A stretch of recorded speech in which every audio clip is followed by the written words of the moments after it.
like a Hellcat.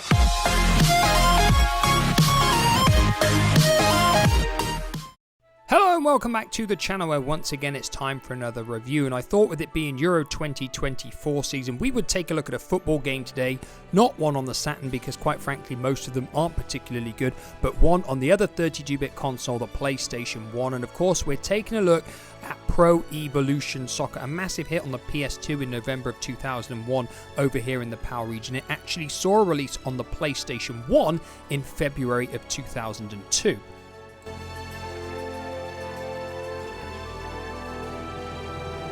Now, many football fanatics will know this wasn't really the start of the Pro Evolution Soccer series. We'd already seen ISS Pro, ISS Pro 98, ISS Pro Evolution, and then what many people consider the very best football game on the PS1, ISS Pro Evolution 2. And like always, we're going to be talking about how it looks, how it sounds, how it plays, its content and lifespan, and whether it still plays a good enough game of football to still be worth playing today. Pro Evolution Soccer. So once the main menu hits, you'll see you've got Match Mode, League Mode, Cup Mode, Master League Mode, Practice Mode, and Options. Heading into Options, you'll see you've got Memory Card Manager, Edit Mode, Replays, Key Configuration, Sound Settings, and Screen Settings where you can adjust the position of the display. Our match today is England versus Poland. So like always, I'm going to start with visuals first, and what we've got here is the best looking football game engine on the PS1.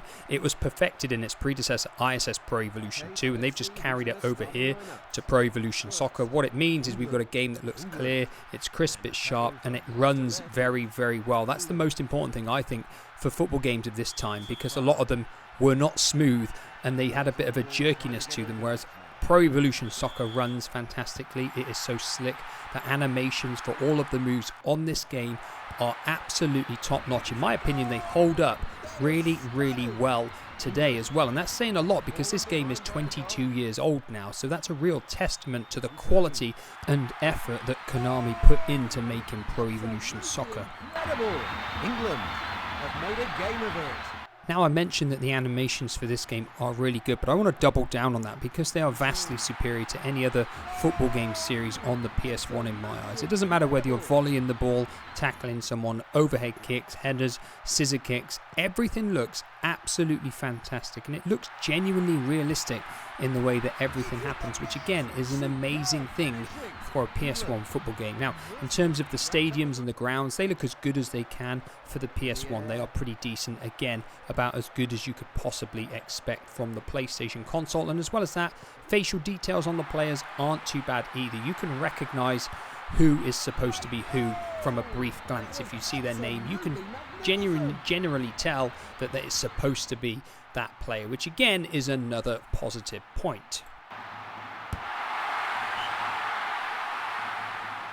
So moving on to the sound effects and music next, and this was a criticism of mine for games earlier in this series on the PS1. They were not particularly good sounding. Whether we were talking about the sound effects or the commentary, they just weren't particularly good games to listen to. Thankfully, by the time we've got to Pro Evolution Soccer, all of it has been ironed out and we've got a really good sounding game here. Whether we're talking about the in-game sound effects for kicking the ball or the crowd noises, or thankfully the commentary now, it is all good stuff. We've got Chris James and Terry Butcher doing the commentary here, and everything that they say is perfectly fine to listen to. Nothing gets irritating or repetitive, which is a really, really important thing in my eyes, especially with older games where there's not as many lines of commentary. So thankfully it's all good stuff. And as well as that, we've actually got some decent music to listen to when we have menu screens and stuff like that in the game. So I'm actually going to give you an example of the musical tracks within this game.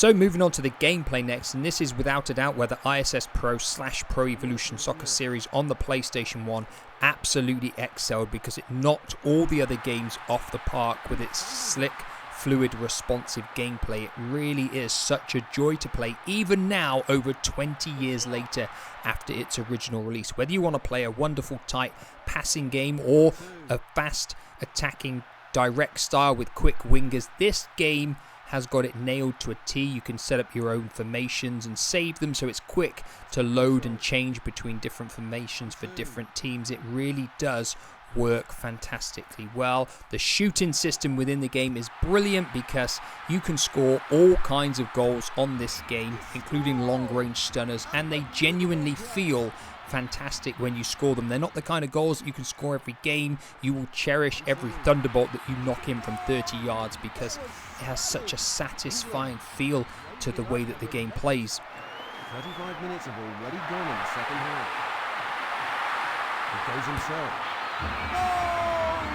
Absolutely incredible! Now, if I was going to give any criticisms at all in the gameplay department, it would probably be the fact that the game hasn't really progressed at all from the previous game in the series, ISS Pro Evolution 2. And now, of course, you have to remember that PES and PES 2 were primarily PS2 games. They weren't obviously putting any focus on the PS1 versions of those games. And what we've got here is pretty much ISS Pro Evolution 2 with just a couple of minor tweaks to the gameplay. The dribbling is a little bit tighter, you can't quite turn as much when you're running at full speed, and it's slightly easier to foul people on this game if you're trying to track them by holding the X button. That really is it. There really isn't any other changes to the gameplay from the previous game, so some people would probably criticize the game for that. Now, I'm not really going to criticize it too much, because the fact is this is as good a playing football game as you could possibly expect to get on the PS1. So although it is a minor drawback that there aren't really any changes from the previous game, the fact that the game plays so well still means it's fantastic in the gameplay department. Yes, it's in! A brilliant finish! London have scored. So moving on to content and lifespan next, and we've got 54 international teams within the game, each with squads of 22 players, meaning there are well over 1,000 players within this game. We've also got 24 original club teams, which you can play against in the Master League mode, but you can't actually play with them in your standard exhibition or cup games. Now, obviously the main modes of play, we've got our exhibition mode where you can have standard matches, an all-star match or penalty kicks.